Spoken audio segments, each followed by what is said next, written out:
Bună ziua, sunt Sebastian Vlogs și în comuna este foarte frumos dimineața.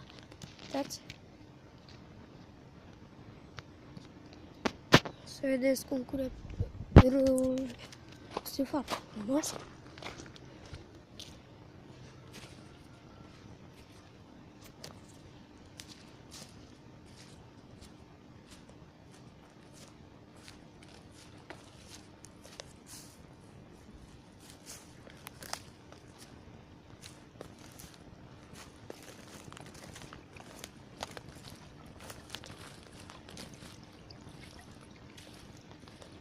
Așa este la noi, că suntem mai gata în mijlocul dealului.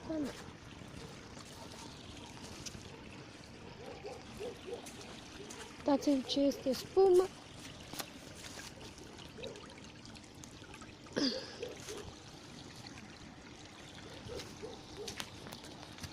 E mai și să sară, dar nu mă, că și ploia și nu.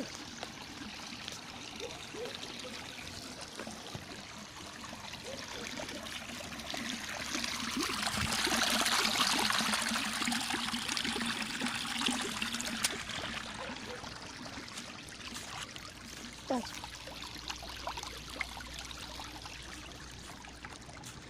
Dimineața este cel mai frumos, afară numai. Și era să să vă băgați pe Instagram, scrieți Sebi Vlogs, Sebastian, și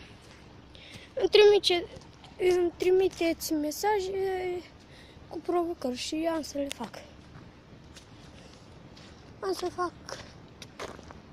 provocările și trimiteți mesaje și fac.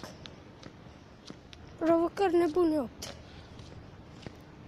Provocări nebune 8 o să facem și o să fie foarte frumos. Și ce să mă zic, că e fain.